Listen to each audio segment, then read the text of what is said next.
frozen over.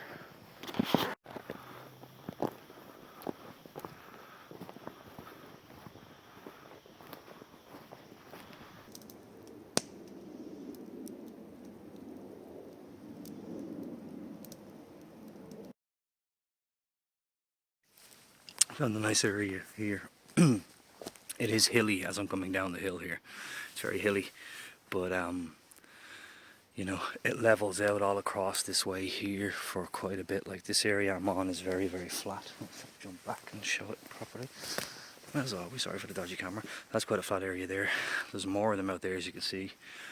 A couple of nice ones here as well. So this is a nice area. I'm very, very deep into the forest. You might see this, the light coming through the trees at the end there. It's actually just this little small field, and then again it's more forest. I'd say that area was probably logged years and years ago and never replanted. But yeah, this is there's so much cover. There's no one about. I'm in the middle of nowhere, and these look like some really nice flat areas. This could be the place where I can make a permanent, or whatever it's called, a semi-permanent camp spot. Yeah, this could be the area I make a semi-permanent camp spot. It has some potential. It's not too difficult to get to. It's got the nice flat areas, lots of cover. I did see on the way in, I heard a lot of scramblers like dirt bikes, and I came through two kind of forests and across two stony trails, which is obviously for when they log the area. That's where the trucks go down. So I came through two of those little mini kind of forests, not as big as this one, and there was just dirt bike tracks everywhere. So that's not good. You know, there could be people regularly using their scramblers in the area. That's not cool. But there's enough cover around here, I think, that if I was to build a little shelter somewhere in here, nobody would notice.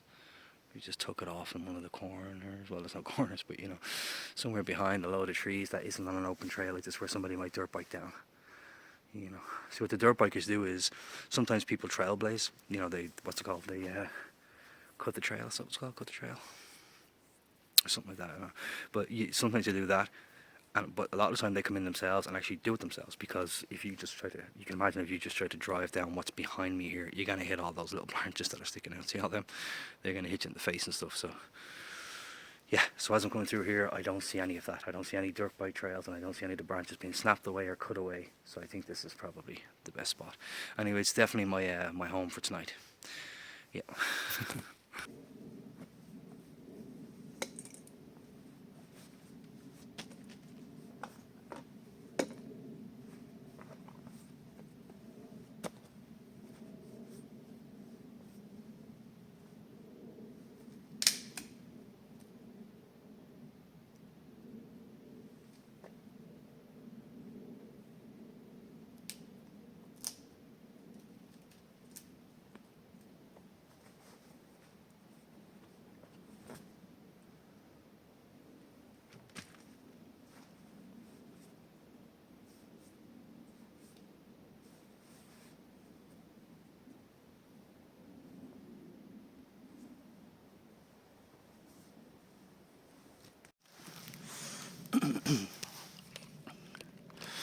You know that when most people go camping, the first thing they think of is tent. You know, that's just the image that pops into their head. Guess what I forgot to bring? That's right, I forgot to bring a tent. So, but I have the tarp, I have the big tarp. So what I'm going to do is, I'm going to turn my big tarp into a tent. Is the plan. The only way to go. Well, because I've got the tent, I've got the stakes, I have no stakes, so I have to try and make stakes, and that wood will not do. So I got 3 strong ones here. I need 3 more, because I need 6 stakes. So yeah, don't forget your tent. Give you an idea of what I'm doing here. So I forgot the tent, as I said, so now I'm going to turn this into a tent. Probably, if you watch bushcraft videos, you've seen this stuff before. Stake in the 2 back 4. Fold them under, bring this in, pop it up. Normally you'd use a walking stick or a pole, like a tree branch from out here, but then it's right in the middle of the thing, right in the middle of your tent. I don't like that. So I have the center tie out. I have the very center tie out between the 2 trees, which is where my ridge line is going to go. So it's an experiment, never done it before. And see if it works out. If it doesn't work out, I'll just use a pole. I'll cut a branch down and use a pole. Wish me luck, because I don't have to do that. So there it is. It's, I didn't do the configuration I wanted to do because I didn't have enough space. Obviously I don't have a pole in the center. I have this line going from tree to tree. Having used this line, it's the first ever paracord I ever bought. It's the best stuff. I use it for wrapping. You know, I have handles. I made like axe protectors from it, and I made a couple of wristbands from it and stuff as well. Didn't use it for actual bushcraft stuff, so now I am, because it's the last of it. It's holding up very well. It's the strongest stuff I ever had. It's 550 paracord. Sorry, I should be showing you this. So that's the setup. Didn't have the space to do what I wanted, so I modified it a little bit. That's not actually the center tie out, it's the one next to it. The center's one at the back, but there's so much space in there. And then I'm able to partially close this area here, which is important because yeah, it's important because it's the 4th of January. So if anybody remembers the date, you'll see the video footage from earlier, all the snow outside. It was a light snow, so there's not anything in the forest, but outside on the area and so on, the snow. I'm up in the mountains too, so it's colder. The temperatures are going to drop really badly tonight. It's going to be -1, -2 degrees. And because I'm in the slope, because this is a valley going downwards and so on, I could possibly get a wind chill. The wind could end up coming through here and it would be very cold. And anybody will tell you, you sleep in the cold. It's cold when you get the cold wind as well. It's awful. I'm more than happy to sleep under an open tarp. I've done it lots of times, but I don't want to risk the wind chill tonight. And just as I was thinking about that, I thought if I'd have done the original configuration I wanted to do with this, it has a fairly open, wide area. So I just modified it by moving these stakes around, the stakes that I made around, and now I have this partial enclosure there. Let me just show you. If I go here, bring this down, worst cameraman in the world. So this will partially close here. And I'm just using my little carabiner here where I can put it through here. Should be able to go. Yes, I can. And put it through there. Come on, go. Okay, I've got no fingers.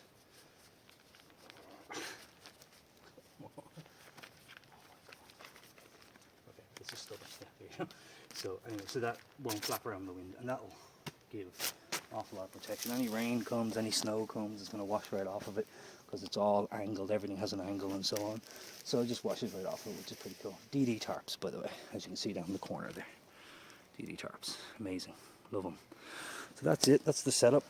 That's what it's looking like. It'll more than suffice for what I want. And but it's all I brought. So if it does snow or rain, it's not supposed to rain, but it could snow. And if it does snow, I didn't even bring the little tarp that I nearly always bring. I don't know why. I packed really badly this time. Really badly. And forgot the tent. I mean, I've never ever forgot the tent in my life. So I forgot the tent. And forgot the little tarp too. So if it does snow, I'm coming out in the open. I'll have to just, with a beard, shave that. Yeah, I'll just have to rough it basically if it does snow. Maybe that area over there, the flatter area right here. Yeah, there, right there. That area is where I'm going to sit and have the fire, and the tent to be over here. I'll put my bag next to this tree, that kind of thing. That's the plan. I want to get cracking. Lots of firewood everywhere, but I want to make a little fire reflector and maybe a tripod actually for the fire if I have time. What time is it? It's 2:30, so I only have 2 hours of daylight, so I might not be able to make both of those things. That's a shame. Probably I'll go to tripod though, because I'm cooking. I can use that for cooking. So then again, the temperature goes really, really low. I need a fire reflector to bounce the heat back. So, decisions. Alright, I'm going to try to do both. Let's see what happens. See how dark it gets. The good thing is, in this area, even if it gets dark, I'll have no trouble with firewood. Like, I don't want to start the fire till about 6 o'clock anyway. Well, 7. So it'll be dark by 5, and I could do that. I could prance around this area with the headlamp on and just gather firewood. So I'm going to go for the fire reflector and the tripod next. That's the plan. Wish me luck. Just want to show the most primitive fire reflectors in the world. So this would be a fire reflector. I can have logs going all the way up here. I'll create a little wall of logs that bounces fire back if the fire was down here. But as you can see, there's nothing holding it together. And that would actually hold. You can keep that there. I don't even need that log at the bottom. That can actually stay that way, it can hold. But it's not a very good idea when you put the logs on in case you do get a gust of wind against the wall of the logs, it'll send them over. So all I do now is wrap one piece of string around that and it's good to go. So simple, been around for so long. But effective, they do work. That there is the basic idea behind a fire reflector. Do your fire right next to it. It's movable, you know, you can move it around. Do your fire in front of it, it bounces the heat back. It's a pretty bad one. I used only the bottom log there is fresh, the rest are dead. It's not a good idea to use dead wood because the embers can set it on fire, because it'll dry out so much next to the heat of fire. It'll dry out, be bone dry in half an hour once the fire's raging. And then, you know, you God, I'm out of breath from cutting all that wood. Dead wood is not a great idea, but it's what I had here. I didn't want to cut down any new trees. I don't have time, I don't have the energy. So that's it. That will bounce back an awful lot of heat when I'm sitting in that chair right there. That chair right there. It'll bounce back all the heat. So it'll work. And right now I'm just going to have a cup of tea and a biscuit and relax for a bit because everything hurts. Yeah, because everything hurts right now. I'm very I'm tired, I'm sweating, I'm tired. The thing is, when you stop as well, I think it's, what temperature is it? Let's find out. We don't know yet. I'll have to hold on 1 sec. Put that down there. Here. Well, sheets, I haven't even set up my sleep system yet, you know. Here's my great knife. Love that knife. Great knife. So yeah, I don't even have, haven't even set up my sleep system yet. It's 0 degrees. You see in the corner of the thing there. 0 degrees. So it's 0 degrees right now. That's freezing. I'd say all the little ponds and little streams, puddles on ponds and so on. I saw on the way in. I'll film one or two of them on my phone, this phone. So I'll actually put them in right about this here at this stage in the video. I'll put them in. You can see them. They're all frozen. They're all frozen. And I wanted like a rock or something to throw in to see how hard the ice was. There was nothing around except little bits of wood. I actually threw a little stump in and it just slid across it. So yeah, it's freezing anyway. It's freezing. And the problem with that is once you're moving, you're fine.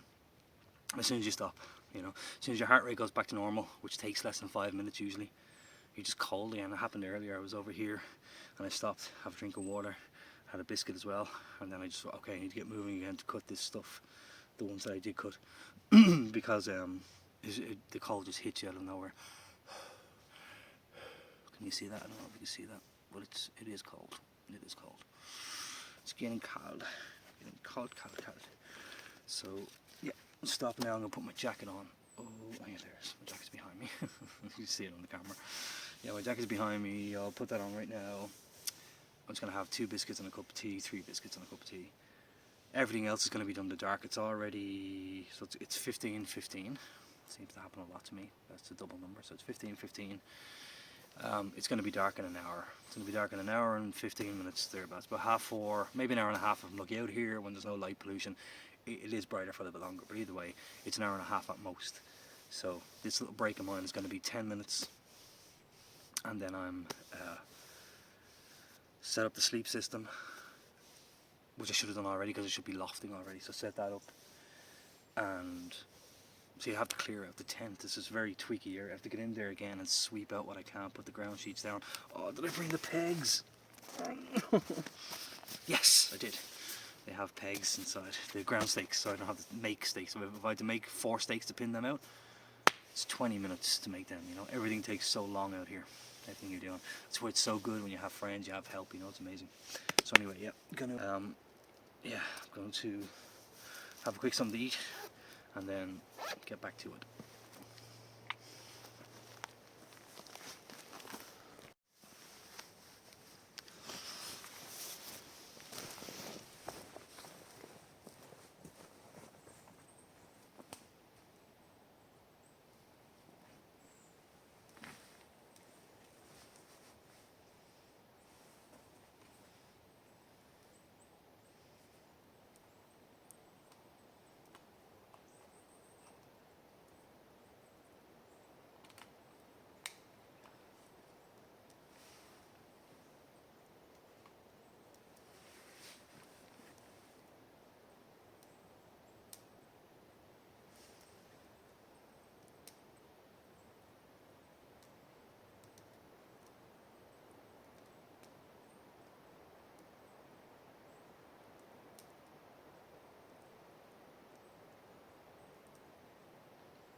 that fire might be too close to the fire reflector already. Only that bottom log is strong, the rest are dead.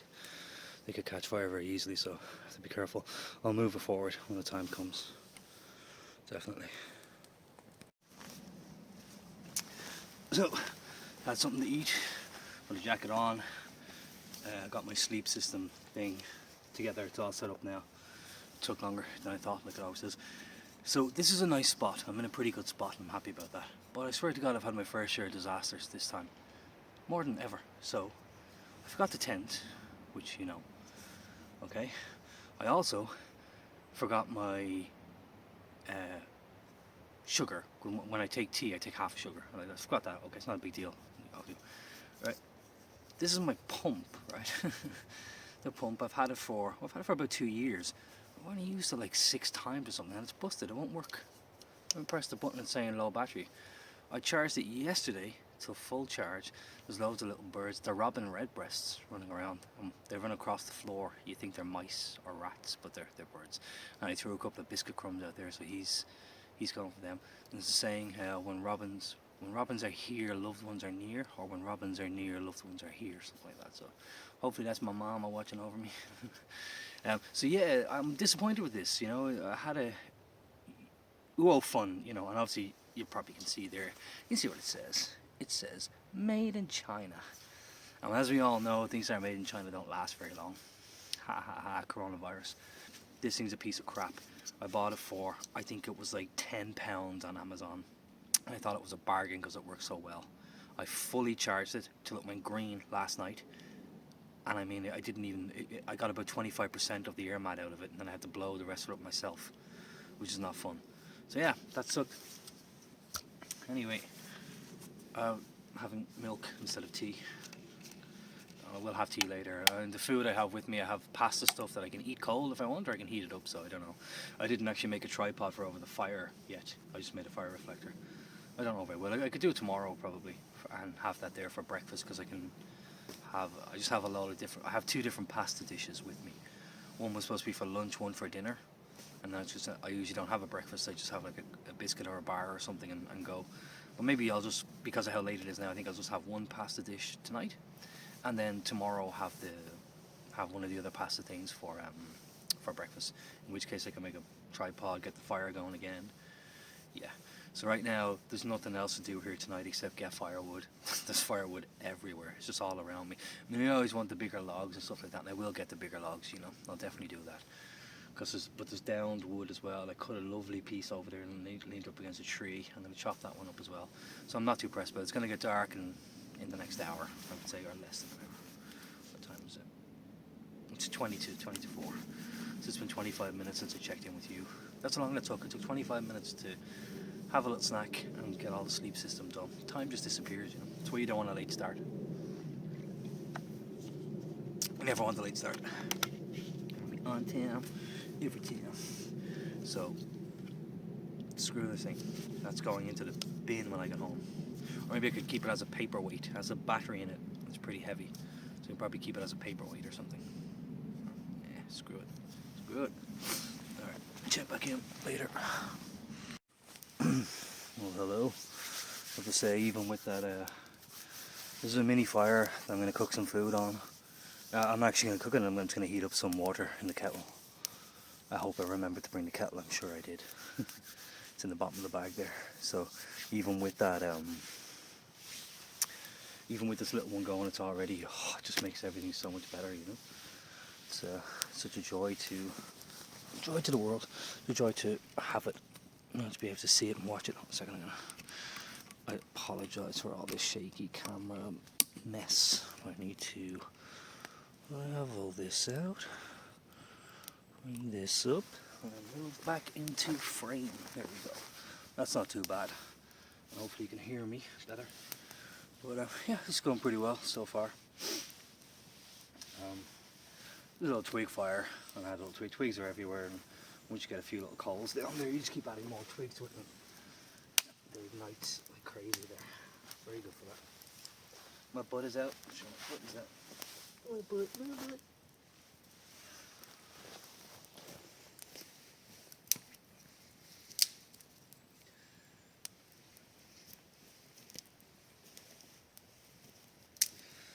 Looks like I'm picking stuff off the ground. I'm actually not. These are all low-lying branches that snapped off earlier. I snapped them off earlier, you know. So I could they're the best ones. Sometimes you can't pick them off the ground. And these conditions, when it's cold and damp like this, you just break it, and if you hear a snap, it'll burn, generally.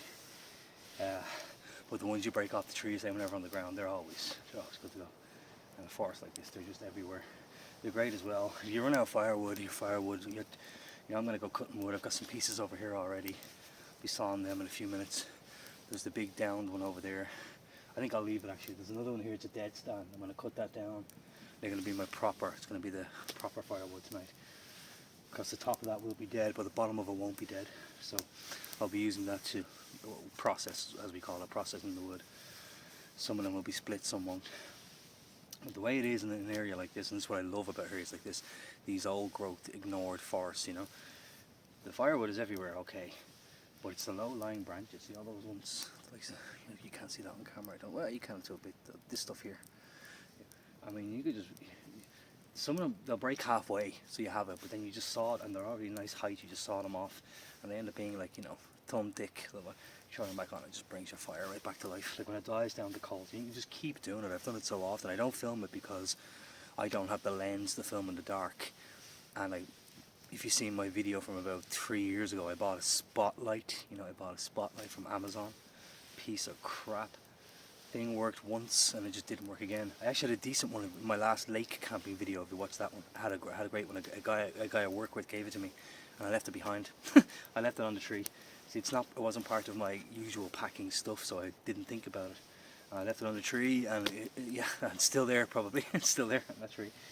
So yeah, I don't have spotlights and I don't have the right lenses, so I usually don't do too much filming in the dark. But I do that on every trip. I go back when I'm in a forest like this. I just, you know, suddenly you just go back to the trees and just take off all these little low-lying branches, snap them off, and put them on, and they work perfectly. And bring your fire right back to life. So that'll burn down to some little coals. And then I can throw, when they get down to those little coals, you put the kettle on it. The kettle will have enough for 1 cup of water in it, and it'll boil in about 4 or 5 minutes. And then I can make my snack noodle thing, my pot noodle thing. And or maybe I won't. Maybe I'll leave that there for breakfast and probably just have the cold pasta one. I could do that. In which case, doing this fire was a bit of a waste of time. I'm liking the look of the fire reflector though. It looks like it's something new in the frame, you know. I like the look of it. So.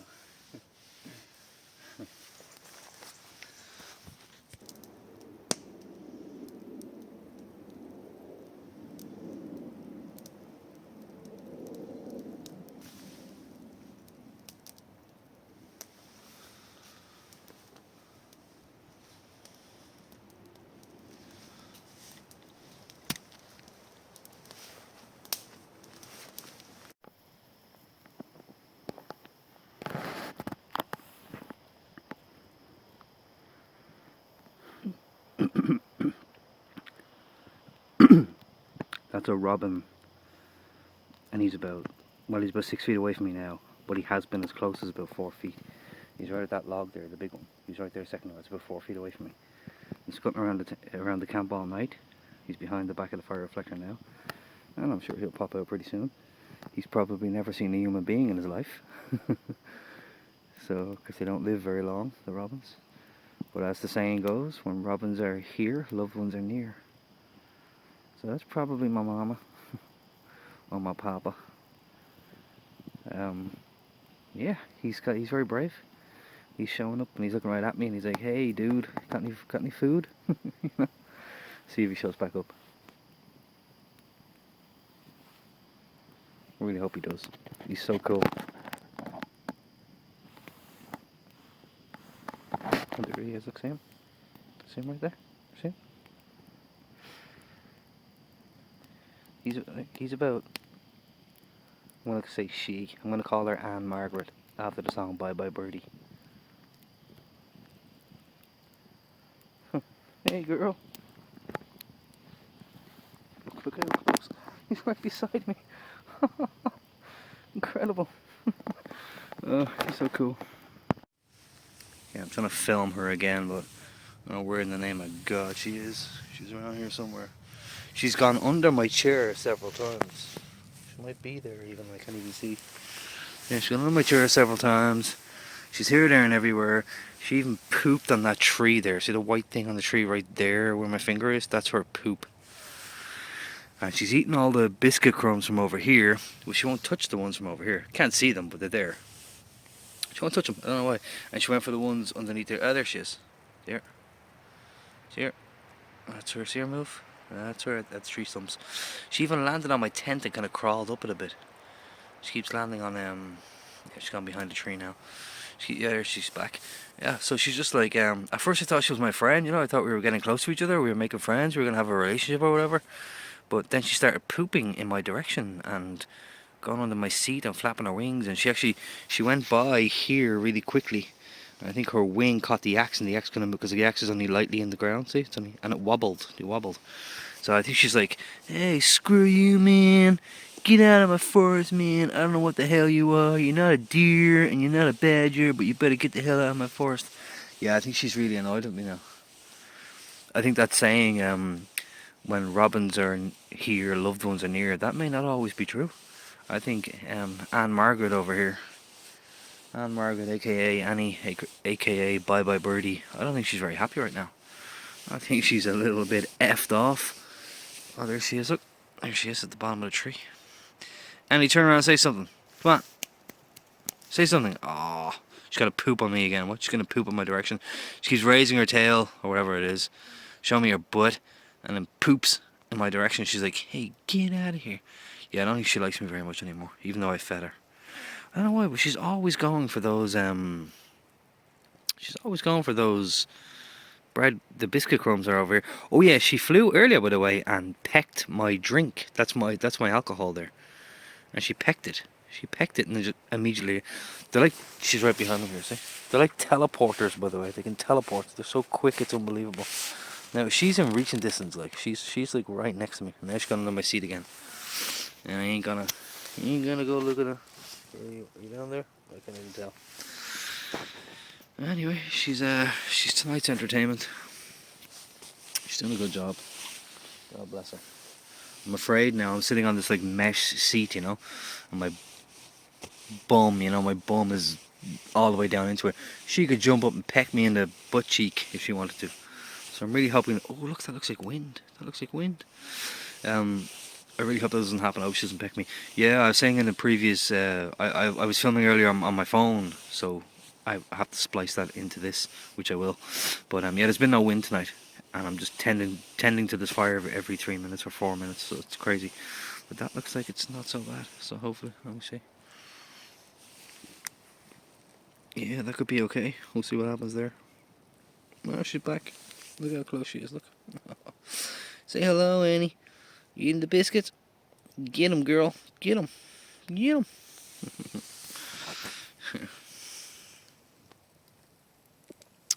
She's pretty cool. I like her. Even though I think I've worn out my welcome. I think she's like, hey man, get lost man. But yeah, she's been that's a first. I've never had a bird, you know, and particularly a robin redbreast, which have always been my favourite bird ever since I was a kid, because when I was a kid I wanted to be Batman, and there was Robin. You know, I've seen bats, and bats are not very nice. They're not very nice. They're rats with wings basically. So I always thought robins were the coolest bird. Look at her. Oh, she's right next to my foot. She's gone? Oh, she went behind the tree. She's gone. She's back. Don't go into my tent. There's nothing in there for you. Stay away from my tent, you. She's gone under my chair again, so... Anyway, yeah, I always thought robins were the coolest birds, but I've never seen a robin interact this much with a human being before. I reckon I could probably feed this thing. I could probably, like, hold out some, biscuit crumbs for her or whatever. I have nothing else to give her. The rest is pasta. Does he eat pasta? I don't even know.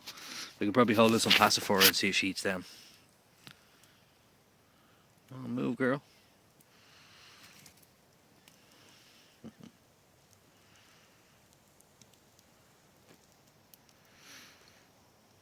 Yeah, she definitely doesn't like the smoke of the fire. That's why she hasn't eaten all these crumbs over here. It's because of the smoke has gone that way. She doesn't like it. She's eating the crumbs everywhere else. But lots of crumbs down there. She ate them. She's gone behind the fire reflector now. Wait for it. Okay. I shade all the ones that were over here as well, so it's obviously got to do with the smoke. Anyway, if anything dramatic happens, like I'm gonna hold out some. Look how close she is to me. I'm gonna hold out some crumbs later on and see if she eats them. And if that happens to happen, and I mean, if she manages to actually eat them from my hand, I'm hoping I can get a video of that. But she's also very skittish. Like I do the same things. She comes close, and I do the same thing, exactly the same, and she flies away. So it's like reach for my phone, she let me do it. I reach for the camera, she lets me do it. But sometimes not. She just bucks, you know. She's gone. So anyway, we'll see what happens. Work in progress. So I'm all packed up. The fire reflector. It's at the fire. You see there's ice on the bottle there. See the ice. So my biscuits. That's my breakfast. And let's go in as the chair. There's my chair. You know, the chair goes in there. It's the last thing to go in. And the water. Probably actually put some of that water into there and just put the rest of the thing into the bag. It's a 6 kilometer walk to the nearest town. So yeah, no, 7 kilometers I think. Anyway, it was a bitterly cold night. Unbelievable. My toes are frozen, so I do need to get moving. Can you see that? I fogged up the camera there. Yes, it does fog up the camera. So yeah, it was a really, really cold night. I feel fine. It's just my toes. My toes are frozen. I woke up several times during the night to readjust the sleeping bag and so on. It was the winter bag, the big bag. Actually takes up half of that rucksack right there.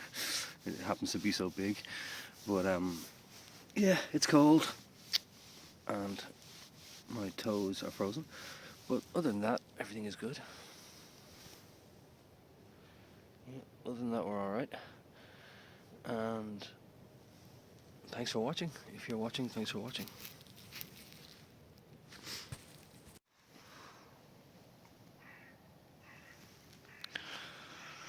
Sitting on these logs here to take a break. Look at the snow.